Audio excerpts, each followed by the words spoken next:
Student welcome back to my channel Samrat academy. Student अगर आप हिंदी का पेपर देने गए और हिंदी के पेपर में अगर आप लोगों को कुछ भी नहीं आ रहा तो हिंदी के पेपर को कैसे पास करोगे। मेरे प्यारों चो बिल्कुल सही वीडियो पे आए मेरे प्यारों चो, और आज तक का सबसे बेस्ट वीडियो मैं लेकर आ गया हूं आप लोगों के लिए। पूरे यूट्यूब चैनल पे कहीं पे भी ढूंढ लोगे फिर भी ऐसा वीडियो आप लोगों को देखने को नहीं मिलेगा। मिलेगा तो सिर्फ मेरे ही चैनल पे। अगली साल वीडियो बनाया था मेरे प्यारे बच्चों, 2 मिलियन बच्चों ने वीडियो को देख के गया था। फिर एक वीडियो बनाया था, उस पर 1.5 मिलियन बच्चों ने प्यार दिया था। और जाके कमेंट आज भी चेक कर सकते हो मेरे प्यारों। अगर आपको विश्वास नहीं है तो आज भी जाके कमेंट देख लो, उसमें से आपको बहुत सारे बच्चे बस यही कमेंट देखने को मिलेगा आपको कि बिल्कुल सर आपके ट्रिक की मदद से मैं पास हो गया हूं, मेरी तैयारी 0% थी। लेकिन आपकी इस वीडियो की मदद से मेरे प्यारे बच्चों, यहां पे 70 नंबर का पेपर है ना, या आप क्लास 12th में तो आप 100 नंबर का पेपर रहेगा। आप यकीन में आप लोगों को दिलाता हूं, 70 नंबर का पेपर है तो आप 50 से लेके 55 नंबर आसानी से ला दोगे। अगर आपका 100 नंबर का पेपर है तो आप मेरे प्यार जो 70 से लेके 75 नंबर आप आसानी से ला दोगे। ये मैं बस ऐसा नहीं बोल रहा हूं, जो बच्चे मेरे पे रेगुलर पढ़ते हैं उनको मालूम होगा कि ट्रिक मैं लाता हूं तो एक ऐसा जेन्युइन ट्रिक लाता हूं कि वो ट्रिक 100% काम करेगी। मेरे पास 2026 बोर्ड का एक पेपर है हिंदी का मेरे प्यार बच्चों, और इसको मैं खुद बोर्ड एग्जाम की कॉपी पे सॉल्व करके दिखाने वाला हूं, बिना कुछ पढ़े बिना कुछ याद किए, केवल ट्रिक से मेरे प्यार बच्चों। और ये ट्रिक उन्हीं बच्चों के लिए मैं बता रहा हूं जिनकी तैयारी 0% है, किसी कारणवश वो अपनी तैयारी नहीं कर पाए हैं, वो उनके लिए मैं ये वीडियो बनाया हूं। जितने बच्चे तैयारी किए हुए हैं, रेगुलर तैयारी करते आ रहे हैं, वो बिल्कुल अपना सही से लिखेंगे। लेकिन यह वीडियो उनके लिए है जो बिल्कुल तैयारी नहीं कर पाए हैं। वो चाहते हैं कि मैं 70 में कम से कम 50 या 55 नंबर ला दूं, 100 में कम से कम 70 या 75 नंबर ला दूं, मैं कम से कम पास हो जाऊं। उनके लिए वीडियो बनाया हूं मेरे प्यार बच्चों। चलिए मैं इसको पूरा का पूरा सॉल्व करके दिखाता हूं। देखिए, पेपर स्टार्ट करने से पहले मेरे प्यार बच्चों मैं आपको बता देना चाहूंगा कि हिंदी का जो मेरे प्यार बच्चों आता है यहाँ पे पेपर, ठीक है, हिंदी 2 कैटेगरी के पेपर बन के आते हैं मेरे प्यार बच्चों, 2 कैटेगरी के क्वेश्चन बन के आते हैं। एक आता है आपका सब्जेक्टिव प्रश्न, एक आता है ऑब्जेक्टिव प्रश्न। तो अगर हम बात करें, एक आता है सब्जेक्टिव प्रश्न, एक आता है आपका ऑब्जेक्टिव प्रश्न। तो सबसे पहले हम ऑब्जेक्टिव प्रश्न का ट्रिक बता देता हूं, इसके बाद हम सब्जेक्टिव प्रश्नों को लिख कर दिखाने वाले हैं। देखिए, मैं बताने वाला हूं आप लोगों को ऑब्जेक्टिव प्रश्न का ट्रिक, जिसे हम लोग बोलते हैं एमसीक्यू का ट्रिक मैं बताने वाला हूं। और ये जो ट्रिक बताने वाला हूं 100% मेरे प्यार जो ट्राई करके देख लीजिएगा, 100% जेन्युइन ट्रिक आप लोगों को बताने वाला हूं, ठीक है। देखिए, पहला ट्रिक हमारा ये कहता है कि बहुविकल्पीय में एमसीक्यू में 4 विकल्प होते हैं। एक आता है आपका ऑप्शन ए, एक आता है ऑप्शन बी, एक आता है ऑप्शन सी और एक आता है ऑप्शन डी। इन्हीं चारों में से कोई ना कोई एक ऑप्शन सही होता है, ठीक है। अब मैं आपको जो ट्रिक बताने वाला हूं, देखिए ट्रिक नंबर फर्स्ट ये कहता है मेरे प्यारे बच्चों कि अगर इन चारों ऑप्शनों में से कोई ऑप्शन, अगर आपको ये दिखे कि इनमें से सभी, क्या दिखे, इनमें से सभी, ध्यान दीजिएगा मेरे प्यारे बच्चों, अगर 4 ऑप्शनों में से कोई ऑप्शन अगर आपको यह दिख गया कि इनमें से सभी, आप मेरे प्यारे बच्चों आंख बंद करके भरोसा जताइए वही वाला ऑप्शन सही होगा, इनमें से सभी, ठीक है। यह आपका trick number first. Trick number second यह कहता है कि अगर चारों ऑप्शनों में से अगर कोई भी एक ऑप्शन आ जाए कि इनमें से कोई नहीं, ठीक है, इनमें से कोई नहीं, जो ट्रिक बता रहा हूं मेरे प्यार, जो बिल्कुल जेन्युइन ट्रिक बता रहा हूं, ठीक है, 5 साल से पढ़ा रहा हूं, काफी अनुभव है मेरे पास। इनमें से कोई नहीं, अगर 4 ऑप्शन में से कोई ट्रिक आ जाए कि इनमें से कोई नहीं, तो आप इस वाले ऑप्शन पे आप लोगों को क्लिक करके आना है, इनमें से कोई नहीं। इसके बाद तीसरा ट्रिक समझिए, तीसरा ट्रिक मेरे प्यार यह है कि अगर चारों ऑप्शनों में से कोई ऑप्शन अगर ये दिखे कि ऑप्शन ए और बी दोनों सही हैं, ए और बी दोनों सही हैं, अगर इस तरह का कोई भी ऑप्शन दिखे, ठीक है, दोनों सही, तो आप मेरे प्यार बच्चों उसी वाले ऑप्शन पे क्लिक करके आप लोगों को आना है। क्लियर है।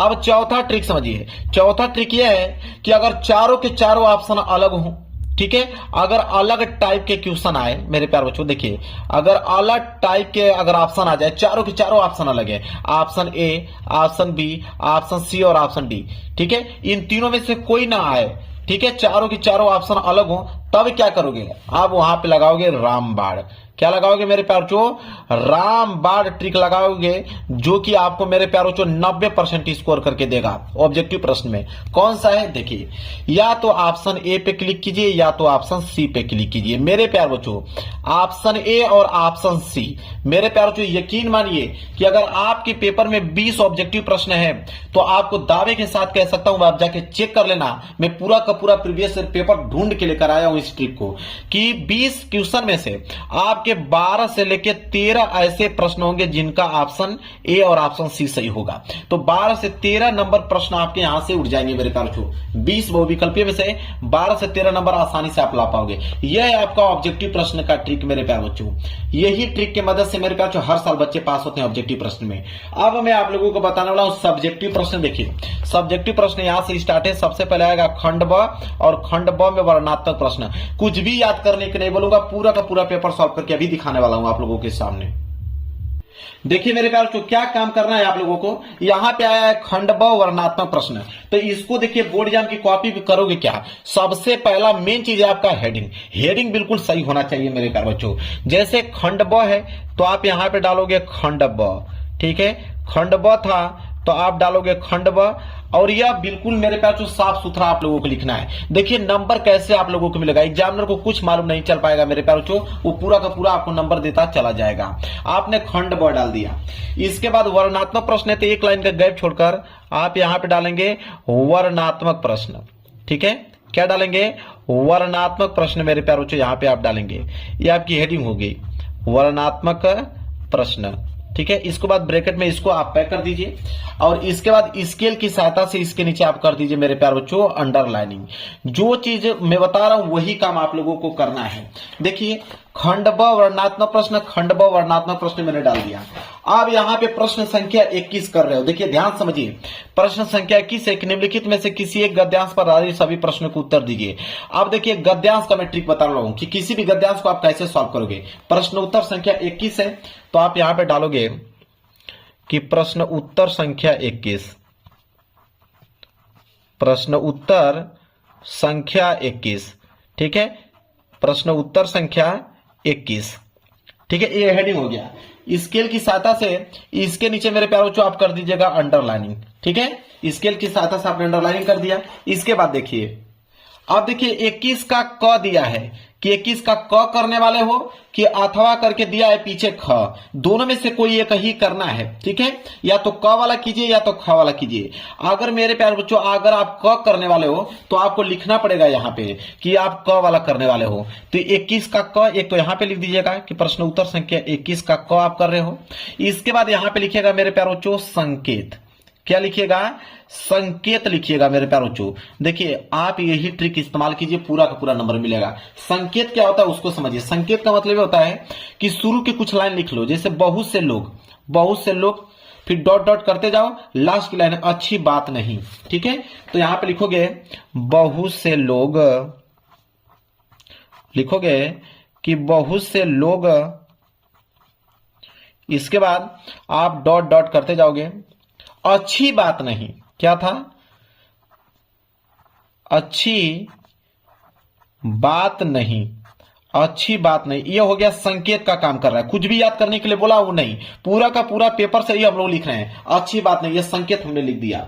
संकेत लिखने के बाद मेरे प्यारे बच्चों अब समझिए, इसमें आपको दिया है 3 प्रश्न, पहला, दूसरा, तीसरा। पहला प्रश्न बोला है कि उपयुक्त गद्यांश का संदर्भ लिखिए। संदर्भ देखिए कैसे लिखा जाता है, कैसे मेरे प्यारों बच्चों आप संदर्भ लिख के पूरा का पूरा नंबर ले लोगे। देखिए पहला प्रश्न कर रहे हो तो आप लिखोगे पहला, संदर्भ कर रहे हो तो यहां पे हेडिंग डालोगे संदर्भ, ठीक है। संदर्भ ये हो गया आपकी हेडिंग। इसके नीचे स्केल की सहायता से आप अंडरलाइनिंग कर दीजिएगा। मैं हाथ से ही कर दे रहा हूं क्योंकि समय आप लोगों का बच जाएगा। देखिए स्केल है ना, यहां पे इस तरह रख कर अंडरलाइनिंग कर दीजिएगा। ये संदर्भ। संदर्भ लिखने का तरीका क्या होता है वो देखिए। संदर्भ में लिखोगे मेरे प्यारे बच्चों यहां पे कि ये गद्यांश है तो आप लिखोगे प्रस्तुत गद्यांश। बिल्कुल सिंपल मेरे प्यारे बच्चों, नंबर आपको पूरा का पूरा मिलेगा। लिखोगे प्रस्तुत गद्यांश, प्रस्तुत गद्यांश हमारी पाठ्य पुस्तक, हमारी पाठ्य पुस्तक प्रस्तुत गद्यांश हमारी पाठ्य पुस्तक, अब हिंदी लिख रहे हो ना तो हिंदी को ब्लैक पेन से सिंगल इन्वर्टेड कामा के अंदर ब्लैक पेन से लिखो कि प्रस्तुत गद्यांश हमारी पाठ्य पुस्तक हिंदी के, अब यह गद्यांश है तो गद खंड लिखोगे, हिंदी के गद खंड में संकलित, हिंदी के गद खंड में संकलित, हिंदी के गद खंड में संकलित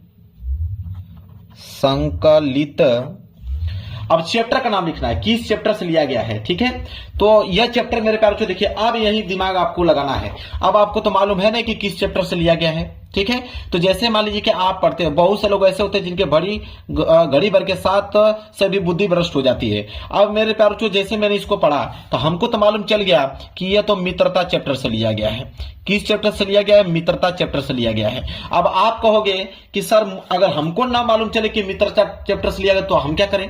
तो जब आपको ना मालूम चले कि आप मित्रता चैप्टर से लिया गया है तो आपकी किताब में जिस भी चैप्टर का नाम मालूम है गद्यांश का, वो उस चैप्टर का नाम आप आराम से लिख दीजिए। जैसे हमको मालूम है मित्रता चैप्टर से, तो हम लिखेंगे कि गद खंड में संकलित मित्रता चैप्टर से लिया गया है, मित्रता नामक पाठ से लिया गया है। अगर आपको ना मालूम चले तो आप यहाँ पे अजंता चैप्टर लिख दीजिए, आप यहाँ पे भारतीय संस्कृति चैप्टर लिख लीजिए, आप यहाँ पे लिख दीजिए ईर्ष्या तू न गई मेरे मन से।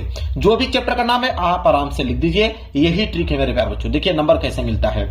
तो प्रस्तुत गद्यांश हमारी पाठ्य पुस्तक हिंदी के गद खंड में संकलित मित्रता नामक पाठ से लिया गया है, मित्रता नामक पाठ से लिया गया है, नामक पाठ से लिया गया है, लिया गया है, जिसके लेखक, ठीक है, जिसके लेखक। अब लेखक की बात आया तो हमको तो मालूम है कि मित्रता चैप्टर को आचार्य रामचंद्र शुक्ल जी लिखे हैं, तो लिखेंगे जिसके लेखक आचार्य रामचंद्र शुक्ल जी हैं, आचार्य रामचंद्र शुक्ल हैं, आचार्य रामचंद्र शुक्ल जी हैं। अगर आपको ना मालूम चले तो आप कौन सा ट्रिक लगाओगे अभी बताता हूं। आचार्य रामचंद्र शुक्ल जी हैं, मैंने यहाँ पे ट्रिक लगा दिया कि आचार्य रामचंद्र शुक्ल जी हैं। अगर आपको ना मालूम चले तो यहाँ पे डॉक्टर राजेंद्र प्रसाद लिख लीजिए, आप यहाँ पे जयशंकर प्रसाद लिख लीजिए, यहाँ पे आप बिहारी लाल जी लिख लीजिए, जिसका भी नाम है आप लिख सकते हैं, कोई दिक्कत नहीं है। यह संदर्भ आपका कंप्लीट हो गया। ठीक है, यह संदर्भ मेरे प्यारे बच्चों कंप्लीट हो गया आप लोगों का। इसके बाद अगर हम बात करें अगले प्रश्न, देखो दूसरा प्रश्न है कि गद्यांश के रेखांकित अंश की व्याख्या कीजिए। कोई दिक्कत नहीं है, एक लाइन का गैप छोड़िए, यहां पे दूसरा हेडिंग डालिए रेखांकित अंश की व्याख्या। तो वहां पे हेडिंग डालेंगे आप रेखांकित अंश की व्याख्या। चलिए डालते हैं रेखांकित अंश की व्याख्या। ब्लैक पेन से आप लोगों को हेडिंग डाल लेना है रेखांकित अंश की व्याख्या। ये आपकी हेडिंग हो गया। स्केल की सहायता से आप इसके नीचे बस मेरे प्यारे बच्चों आपको अंडरलाइनिंग कर देना है। अब देखिए जहां तक अंडरलाइन किया होगा ना उसी का आपको व्याख्या बताना है। जैसे देखिए मैं बताता हूं, यहां से लेकर यहां तक व्याख्या करना है। तो व्याख्या कैसे करोगे? अगर आपको नहीं आ रहा तो आप लिखोगे कि लेखक कहते हैं कि, पहली लाइन क्या रहेगी आपकी? लेखक कहते हैं कि, या तो आप लिखिएगा आचार्य रामचंद्र शुक्ल जी कहते हैं कि, लेखक कहते हैं कि, क्या कहते हैं? देखिए लिखेंगे कि बहुत से लोग ऐसे होते हैं जिनके घड़ी भर के साथ से भी बुद्धि भ्रष्ट हो जाती है। अब इसी को व्याख्या करना है तो आप नहीं लिख दोगे कि बहुत से ऐसे व्यक्ति होते हैं कि जिनके साथ अगर हम थोड़ा सा भी वक्त बिताएं तो उनकी बातें इतनी गंदगी होती है, इतना गंदा भरा बात होता है उनका कि ऐसी ऐसी बीच में वो बातें कहते हैं जो कानों में न पड़नी चाहिए, चित्त पर ऐसे प्रभाव पड़ते हैं जिनकी उसकी पवित्रता का नाश होता है। मतलब आप बनाकर आप इसी चीज को आप एक्सप्लेन करके लिखोगे कि लेखक ये कहते हैं कि कुछ ऐसे व्यक्ति होते हैं कि जिनके साथ अगर आप 10 मिनट का भी समय गवा देते हैं तो उनकी बातें ऐसी होती हैं कि जिनकी आप बुद्धि भ्रष्ट हो जाएगी आपकी। ठीक है, आप गलत मार्ग पे चलने लगेंगे, इतनी फुहड़ व भद्दी बातें वह करते हैं। ठीक है, वही चीज अपने आप में, मतलब उस चीजों को आप कैसे एक्सप्लेन करना चाहते हो, एग्जामिनर को कैसे समझाना चाहते हो उस चीज को, यही आपको मेरे प्यार जो अपनी भाषा में आप लोगों को लिखना है। और ज्यादा दिमाग लगाने की कोई जरूरत नहीं है। एग्जामिनर, हर एक एग्जामिनर यही चाहता है कि आप किताब से ना लिखें कि जो किताब में दिया है हूबहू लिखें। एग्जामिनर ये चाहता है कि आप अपनी भाषा में आप हमको कैसे समझाना चाहते हैं, एग्जामिनर वो चाहता है। बस आप यहां पे लिखेंगे, यहां से 2 नंबर मिल जाएगा, यहां से आपको 2 नंबर मिल जाएगा। एक प्रश्न और बचा है, तो अगर ये पेज भर जाए तो आप यहां पे पीटीओ लिख दीजिए। पीटीओ मतलब पेज टर्नओवर। आप पीटीओ लिखकर पेज को मेरे प्यार बच्चों आप पलट दीजिए, कोई दिक्कत नहीं है। इतना आसान तरीका बता दूंगा, पूरे के पूरे प्रश्न को सॉल्व करके दिखा दूंगा। देखिए तीसरा प्रश्न करने वाले कोई दिक्कत नहीं है, आप यहां पे डालोगे तीसरा हेडिंग, डालोगे तीसरा प्रश्न। तीसरा प्रश्न क्या है, देखिए बोला है कि किस प्रकार की बातों का प्रभाव व्यक्ति पर जल्दी पड़ता है। तो यहां पे देखिए लिखेंगे कि जिनके घड़ी भर के साथ सभी बुद्धि भ्रष्ट हो जाती है, क्योंकि उतने ही बीच में ऐसी ऐसी बातें कही जाती है जो कानों में न पड़नी चाहिए, चित्त पर ऐसे प्रभाव पड़ते हैं जिनसे उनकी पवित्रता का नाश होता है और बुराई अटल भाव धारण करने बैठती है। बुरी बातें हमारी धारणा में बहुत दिनों तक टिकती हैं। इस बात को प्राय सभी लोग जानते हैं कि भद्दे व फुहड़ गीत जितनी जल्दी ध्यान में चढ़ते हैं उतनी ही जल्दी गंभीर अच्छी बातें नहीं। यही बोला ना कि इस प्रकार की बातों का प्रभाव व्यक्ति पर जल्दी पड़ता है। तो बुरी बातें, भद्दी बातें, फुहड़ बातें जो होता है व्यक्ति के जल्दी ध्यान पर पड़ता है। तो ये इसी पैसेज में से आपको लिख दोगे। पैसेज को एक बार ध्यान से जब पढ़ लोगे ना तो आप आंसर बना के लिखना चालू कर दोगे, कोई दिक्कत नहीं, इसमें बहुत कठिन वाली चीजें नहीं है। तो देखिए भद्दी बातें, बुरी बातें, फुहड़ बातें जो है व्यक्ति के ध्यान में जल्दी पड़ता है, उसी चीज को अपने भाषा में यहाँ पे लिख दोगे तो एग्जाम आपको 2 नंबर दे देगा। गद्यांश सॉल्व करने का तरीका मालूम चल गया। बताइए गद्यांश मैंने बता दिया कि नहीं आप लोगों को। अब कभी भी गद्यांश आएगा तो उसको आप आसानी से सॉल्व कर पाओगे। अब बारी आएगी पद्यांश का। प्रश्न संख्या 22, प्रश्न संख्या 22 मेरे प्यारे बच्चों, पद्यांश। अभी हमने गद्यांश का तरीका आप लोगों को बता दिया। देखिए पद्यांश का तरीका क्या होता है, देखिए प्रश्न उत्तर संख्या अगर 22 है तो आप एक लाइन का गैप छोड़कर डालोगे यहाँ पे प्रश्न उत्तर संख्या 22। पूरा का पूरा प्रश्न सॉल्व करके दिखाऊंगा ट्रिक से, एक भी प्रश्न नहीं छोड़ूंगा।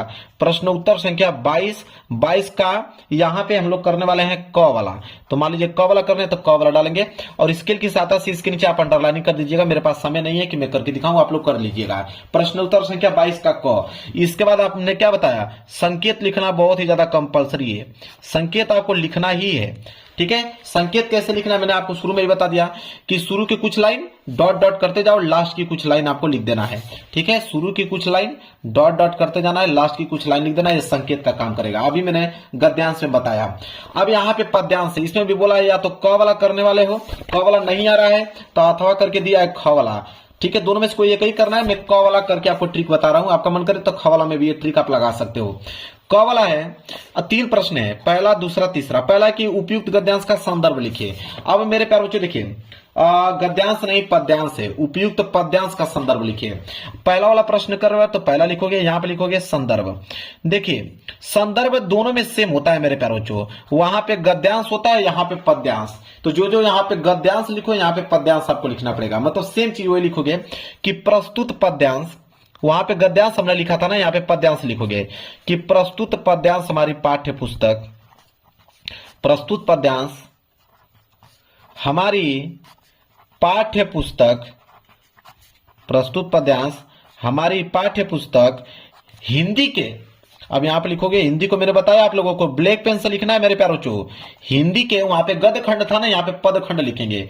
हिंदी के पद खंड में संकलित, पद खंड में संकलित। अब चैप्टर का नाम लिखना है कि किस चैप्टर से लिया गया है। देखिए ध्यान से, अब मेरे प्यारे बच्चों इसको जैसे आप पढ़ोगे मेरे प्यारे बच्चों, मैं पेपर दिखाता हूं आप लोगों को समझ में आ जाएगा। देखिए पढ़ोगे कि उद्दोमन्ना भय 10-20, जैसे आप इसको पढ़ोगे तो आपको मालूम चलेगा कि ये तो क्या लिखूं चैप्टर से लिया गया है, क्या लिखूं चैप्टर से मेरे प्यारे बच्चों ये लिया गया है। और इसके जो लेखक हैं कौन है, पद्मलाल पूनालाल बख्शी जी हैं। आप देखिए कि पदखंड में संकलित क्या लिखूं चैप्टर से लिया गया है, क्या लिखूं। अगर आपको ना मालूम चले कि यह क्या लिखूं चैप्टर से लिया गया है तो आप किसी भी चैप्टर का नाम मेरे प्यारे बच्चों आप लिख दीजिएगा, कोई दिक्कत नहीं है। ठीक है, क्या लिखूं नामक पाठ से लिया गया है।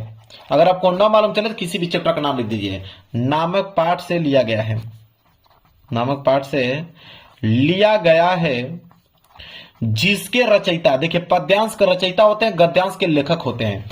तो जिसके लिया गया है खड़ी पाई, जिसके रचयिता लिखोगे कि जिसके रचयिता कौन है, तो यहां पे पद्मलाल पूनालाल बख्शी जी हैं। अगर आपको ना मालूम चले तो आप किसी भी यहां पे नाम लिख दीजिएगा किसी भी कवि का।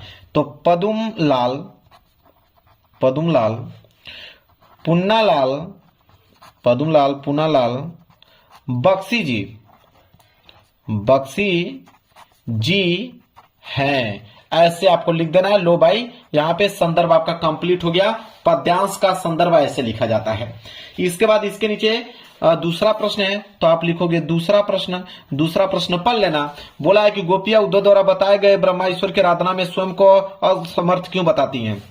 तो जब इसको पढ़ोगे मेरे प्यार तो आपको समझ में आ जाएगा। अपने से बनाकर आपको लिखना है।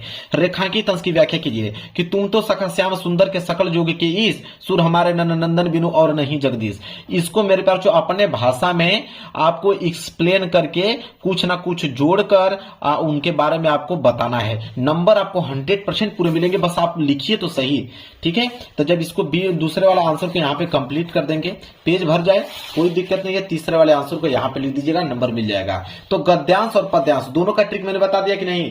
चलिए, कोई दिक्कत नहीं होना चाहिए। अब मेरे प्यारों जो यहाँ पे आइए प्रश्न संख्या 23। प्रश्न संख्या 23 है कि संस्कृत का गद्यांश आ गया, ठीक है। तो संस्कृत का गद्यांश और संस्कृत का पद्यांश भी आएगा। प्रश्न संख्या 24। तो प्रश्न संख्या 23 है संस्कृत का गद्यांश, जो कि 5 नंबर के लिए पूछता है।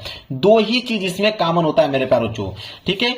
एक आता है आपका संदर्भ लिखने के लिए, एक आता है इसका हिंदी अनुवाद लिखने के लिए। तो मेरे प्यारों जो वही काम करना है आपको, संदर्भ और हिंदी अनुवाद। तो मैं आपको बता देता हूं। सबसे पहले आप डालोगे प्रश्न उत्तर संख्या 23 का क, ठीक है। मैं यहीं पे बता देता हूं, आप समझ लीजिएगा, आप लिख लोगे। मैं ट्रिक बता देता हूं। जैसे आप क्या लिखोगे कि प्रश्न उत्तर संख्या 23 है, 23 का क करने वाले हो तो 23 का क, यही मैंने बताया। इसके बाद मैंने बताया कि संकेत लिखना बहुत काफी कंपलसरी है। आप संकेत कैसे लिखा जाता है, शुरू के कुछ लाइन डॉट डॉट करते हुए लास्ट की कुछ लाइन, संकेत का काम करेगा। इसमें तो दो ही चीज लिखना है, एक आपका संदर्भ, एक हिंदी अनुवाद। संकेत लिखने के बाद उसके नीचे हेडिंग डालोगे आप संदर्भ।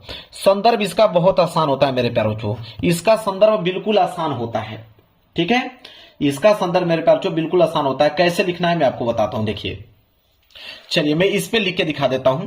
अगर इसका संस्कृत के गद्यांश का अगर आपको संदर्भ लिखना है तो संस्कृत के गद्यांश का संदर्भ कैसे लिखा जाता है समझिए, बहुत आसान होता है। इसमें आप लिखोगे कि प्रस्तुत गद्यांश, लिखोगे कि प्रस्तुत गद्यांश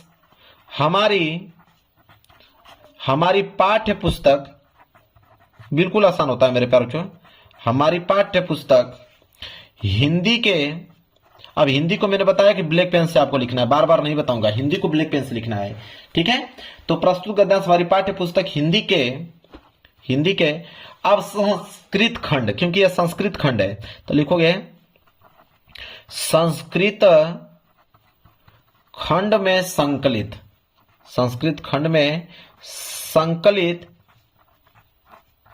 संकलित। अब चैप्टर का नाम लिख देना है। जैसे मुझे मालूम है कि यह देशभक्त चंद्रशेखर पाठ से लिया गया है, तो हम लिख दूंगा यहां पे कि देशभक्त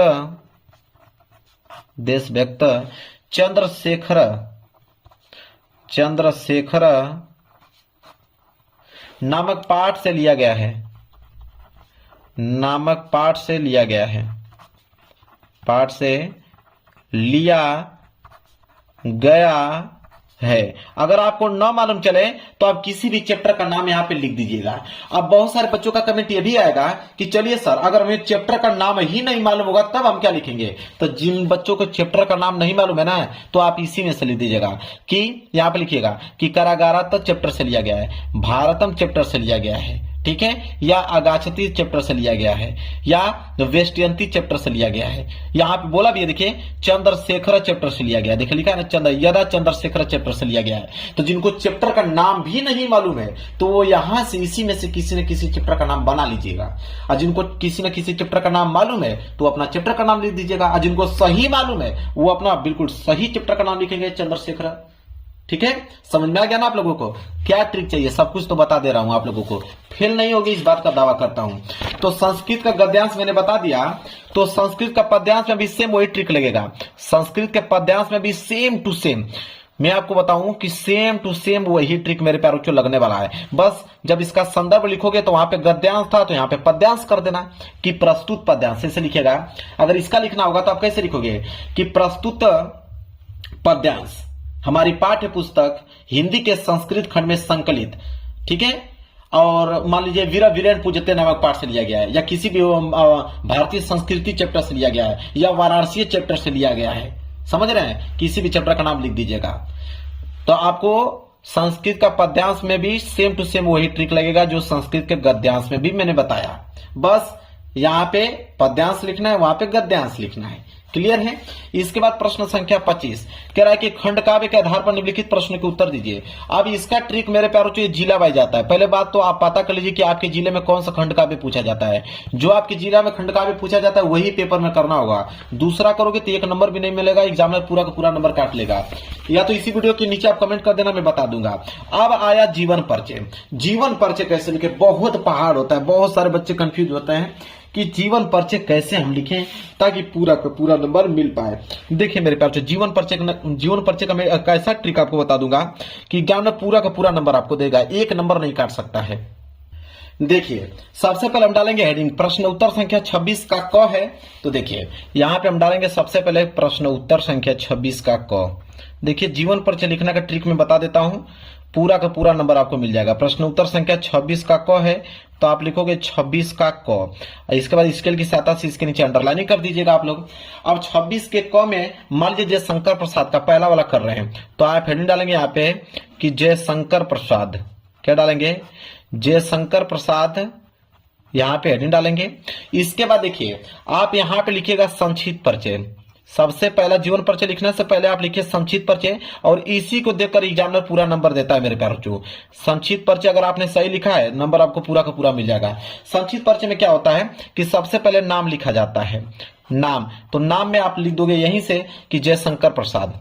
नाम में क्या लिख दोगे, जयशंकर प्रसाद लिख दोगे, जयशंकर प्रसाद। इसके बाद दूसरा कॉलम में लिखा जाता है जन्म, कि उनका जन्म कब हुआ था। तो जन्म की अगर हम बात करें तो उनका हुआ था 1889 ईस्वी में। 1889 ईस्वी में जन्म हुआ था। जिन बच्चों को नहीं मालूम है वो कुछ भी लिख सकते हैं, 1840 लिख दीजिए, 1850 लिख दीजिए, कुछ भी लिख दीजिए। जन्म के बाद यहाँ पे नीचे स्थान लिखा जाता है कि उनका आखिरकार किस स्थान पर उनका जन्म हुआ था। तो हम अगर बात करें काशी में हुआ था, जो कि वाराणसी में पड़ता है। आप लिखिएगा काशी, कोष्टक में लिख दीजिए कि वाराणसी में उनका जन्म हुआ था। यहाँ पे वाराणसी में नहीं मालूम है तो कुछ भी यहाँ पे लिख दीजिएगा स्थान। इसके बाद यहाँ पे है पिता, उनके पिता का नाम क्या है। पिता का नाम है देवी प्रसाद। क्या है, देवी प्रसाद। देवी प्रसाद उनके पिता का नाम है। इसके बाद अगला कॉलम होगा माता का नाम, कि उनके माता का नाम क्या है। तो माता का नाम उनका मुन्नी देवी। तो यहाँ पे लिखेंगे हम लोग मुन्नी देवी। यही होता है मेन टॉपिक। अगर मेन चीज आकर याद है तो पूरा का पूरा नंबर उठा ले जाओगे। इसके बाद मुन्नी देवी आपने लिख दिया। मुन्नी देवी के बाद माता का नाम हो गया। इसके बाद मृत्यु लिख दीजिए कि मृत्यु किस सन में हुआ। तो मृत्यु की अगर हम बात करें तो उनका हुआ था सन 1937 ईस्वी में। 1937 ईस्वी में मृत्यु हुआ। और लास्ट में आपकी हेडिंग रहेगी रचनाएं। क्या हो जाएगा, रचनाएं, कि उनकी रचनाएं कौन कौन सी है। 2 नंबर रचना पे मिलता है। तो रचनाएं में जैसे ये हो जाएगा कामायनी, कामायनी हो गया, लहर हो गया, झरना हो गया, लहर हो गया। इसके बाद आपका झरना हो गया। ये उनकी महत्वपूर्ण रचना है। लिखने के बाद स्केल की सहायता से यहां से कोष्टक बना लीजिएगा। स्केल की सहायता से कोष्टक में इसको पैक कर दीजिएगा।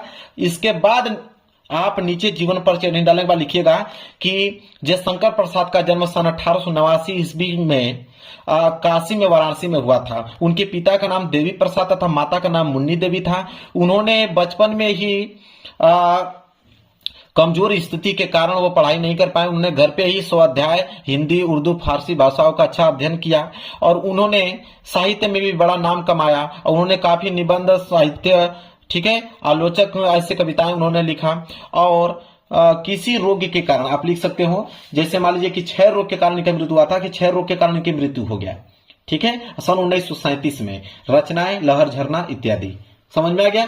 इस तरह आप लोगों को मेरे प्यारे बच्चों इनका पीछे जाके पैराग्राफ बनाकर लिख देना है। लेकिन मेन यही होता है, अगर ये आपने सही सही लिख दिया है तो आपको नंबर समझ लीजिए 100% यहीं से मिल जाएगा। चेक करने की कोई जरूरत नहीं है। इतना पॉइंट अगर आप याद कर पाते हो, यही होता है जीवन परिचय लिखने का ट्रिक मेरे प्यारे बच्चों। इतना आसान कोई आपको बताएगा नहीं। एक एक पॉइंट बता रहा हूं कि जिनको कुछ नहीं आता है तो कैसे बनाकर लिखेंगे।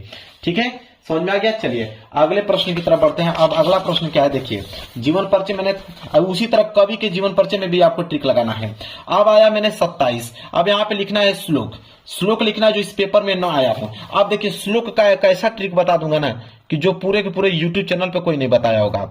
श्लोक का ट्रिक मैं आपको बता रहा हूं। देखिए श्लोक का ट्रिक यह है, देखिए श्लोक के लिए अगर श्लोक आपको लिखना है तो आपको संस्कृत के पद्यांश पे जाना होगा। संस्कृत के देखिए, ये आपका संस्कृत का पद्यांश है। संस्कृत का पद्यांश बोला कि जो इस पेपर में ना आया हो तो न तो ये वाला श्लोक लिख सकते हैं, न तो ये वाला श्लोक लिख सकते हैं। अगर ये वाला श्लोक लिख देंगे एक भी नंबर नहीं मिलेगा, क्योंकि उसने बोल रखा है कि जो इस पेपर में ना आया हो। ठीक है, अब देखिए श्लोक यहीं से बनाएंगे। देखिए 2 लाइन का श्लोक लिखना है, तो हम क्या करेंगे कि ये जो आप देख रहे हो, एक लाइन यहां से उठा लेंगे और जस्ट उसी के नीचे यहां से लेके यहां तक लाइन छाप देंगे। तो जब एक लाइन यहां लिखोगे और जस्ट उसके नीचे यहां पे लिख दोगे, अब एग्जामिनर जब कॉपी चेक करेगा तो उसको मालूम चलेगा कि हाँ आपने कोई ना कोई एक श्लोक लिखा है, वो नंबर आपको दे देगा। तो जब भी श्लोक लिखना हो तो संस्कृत के गद्यांश में चले जाइए, वहीं से बीच में से 2 लाइन उठाकर लिख दीजिए, आपका श्लोक कंप्लीट हो जाएगा। श्लोक क्लियर हो गया मेरे प्यारे बच्चों, कोई दिक्कत नहीं। श्लोक भी मैंने ट्रिक यहां पे बता दिया। अब आएगा मेरे प्यारे बच्चों प्रश्न संख्या 28। प्रश्न संख्या 28 है कि आपके विद्यालय में खेल की सुविधाएं बहुत कम है, अपने विद्यालय के प्रधानाचार्य को पत्र लिखिए जिसमें खेल सुविधाएं उपलब्ध कराने का अनुरोध किया गया हो। देखिए पत्र लेखन का मैं ट्रिक बताता हूं, बिल्कुल बहुत आसान है पत्र लेखन लिखना मेरे प्यारे बच्चों। पत्र लेखन बिल्कुल आसान है, 4 नंबर मिल जाएगा। पत्र लेखन में अगर विद्यालय को आप लिख रहे हो पत्र कि खेलकूद की सामग्री आपके पास नहीं है, तो आप उनके मंगाने के लिए आप लिख रहे हो मेरे प्यारे बच्चों यहाँ पे पत्र लेखन। तो सबसे पहले लिखोगे कैसे, देखिए सबसे पहले मेरे प्यारे बच्चों लिखोगे आप सेवा में। क्या लिखोगे मेरे प्यारे बच्चों, सेवा में। क्या लिखोगे, सेवा में कामा लगाओगे। प्रधानाचार्य को लिख रहे हो तो लिखोगे प्रधानाचार्य, सेवा में प्रधानाचार्य महोदय। बहुत सिंपल है, प्रधानाचार्य महोदय, फिर कामा लगाओगे। अब अपने विद्यालय का नाम लिखिएगा। अब यहां पे क्या लिखेंगे आप, स्कूल नेम, स्कूल नेम अपनी स्कूल का नाम, और यहां पे लिखिएगा नीचे स्कूल एड्रेस कि आपकी स्कूल का जो एड्रेस है वो एड्रेस क्या है। तो स्कूल नेम, स्कूल एड्रेस, इतना लिख दीजिएगा। लिखने के बाद आप हिंदी डालेंगे विषय। क्या डालेंगे, विषय। किस विषय के बारे में आप पत्र लेखन लिख रहे हो, तो आप लिखोगे विद्यालय में खेलकूद की सामग्री के लिए। लिखेंगे विद्यालय में खेलकूद की सामग्री की ओर, खेलकूद की सामग्री की ओर ध्यान दिलाने हेतु ये हम क्या लिख रहे हैं, विषय। अब मेरे प्यारों इतना हो गया। फिर आप लिखोगे यहां पे महोदय, लिखोगे महोदय, बहुत सिंपल है मेरे प्यारों, महोदय। इसके बाद कामा लगाओगे, फिर नीचे लिखोगे सविनय निवेदन है कि, लिखोगे सविनय निवेदन है कि, सविनय निवेदन है कि। अब यहां पे पूरा का पूरा कहानी लिख दीजिए। सविनय निवेदन है कि मैं आपके विद्यालय के कक्षा 10वीं का छात्र हूं और मैं आपका ध्यान अपने विद्यालय में खेलकूद की सामग्री की ओर दिलाना चाहता हूं। ठीक है, क्योंकि मेरे स्कूल में खेल संबंधित कोई भी सामान नहीं है, इसलिए हमारे जो छात्र हैं, ठीक है, वो अच्छे से खेल नहीं खेल पाते हैं, और जब भी खेल प्रतियोगिता होता है तो उसमें वह क्या होते हैं, विफल हो जाते हैं। ठीक है, आपसे अनुरोध करता हूं कि खेल की सारी सामग्रियां उपलब्ध कराएं ताकि हमारे स्कूल टॉपर हो पाए और हर एक खेल प्रतियोगिता में प्रथम स्थान प्राप्त कर पाए, ताकि आपके भी स्कूल का नाम रोशन हो पाए। यहां पर लिख दीजिएगा स, धन्यवाद, आपका आज्ञाकारी शिष्य क ख ग। बस काम खत्म। ये हो गया मेरे प्यारे बच्चों आपका पत्र लेखन लिखने का तरीका। मेरे प्यारे बच्चों कोई दिक्कत नहीं होना चाहिए। इसके बाद प्रश्न संख्या 29 है कि निम्नलिखित किन्हीं 2 प्रश्न के उत्तर संस्कृत में दीजिए। मान लीजिए कि यहाँ पे 4 प्रश्न दिया गया है, इन चारों प्रश्नों में से किन्हीं 2 ही प्रश्नों का उत्तर संस्कृत में देना है। तो मान लीजिए यह प्रश्न आ गया कि दानम कस्य मित्र भवति। अगर इसका आपको मेरे प्यारे बच्चों इसका संस्कृत में उत्तर लिखना है, कैसे लिखोगे, तो आप देखिए इसी चीज को उतारिए, लिखेंगे कि दानम कस्यम। ठीक है, अब आगे क्या लिखोगे, अब मैं बताता हूं। संस्कृत का पद्यांश मान लीजिए है ना, तो आप लिखोगे कि हितवार्थवान, ये जो ये वाला वर्ड उठा लीजिए हितवार्थवान, तो लिखोगे हितवार्थवान। तो लिखोगे यहां पे कि दानम कस्यम हितवार्थवान मित्र भवति। ऐसे बीच में कुछ ना कुछ वर्ड यहां से अलग से इंक्लूड कर पूरा का पूरा लाइन छाप दो, आपका आंसर कंप्लीट हो गया। अब इस पेपर का लास्ट प्रश्न मैं दिखा रहा हूं, जो कि मेरे प्यारे बच्चों निबंध आता है 7 नंबर के लिए। यहां पे आपके पास 5 ऑप्शन है, 5 ऑप्शन में से किसी एक विषय पर निबंध लिखना है। तो निबंध लिखने का ट्रिक आप समझ लो कि निबंध अगर आपको नहीं आ रहा है तो ये काम करना कि जब भी निबंध लिख रहे हो इतना ध्यान रखना कि 5 से लेकर 6 हेडिंग उसमें होना चाहिए। 5 से लेकर 6 हेडिंग होना चाहिए, चाहे आप किसी प्रकार से हेडिंग बनाओ। ठीक है, लेकिन 5 से 6 हेडिंग होना चाहिए। और हेडिंग हो रहा है तो जो पहली हेडिंग होना चाहिए और एक लास्ट हेडिंग। ठीक है, तो पहली हेडिंग तो आपका प्रस्तावना होना चाहिए। पहली हेडिंग भले गलत लिखी है लेकिन पहली हेडिंग प्रस्तावना उसमें नजर आना चाहिए। और लास्ट की हेडिंग आपका उपसंहार होना चाहिए। ठीक है, यह 2 हेडिंग आपका होना ही चाहिए। बाकी बीच में आप कोई भी हेडिंग बनाकर लिखे, कोई दिक्कत नहीं है, क्योंकि एग्जामिनर एक प्रस्तावना को देखता है, एक उपसंहार को देखता है। बीच में आपने अगर 3-4 हेडिंग और बना कर लिख लिया है, आपको नंबर 7 में 7 नंबर मिल जाएगा।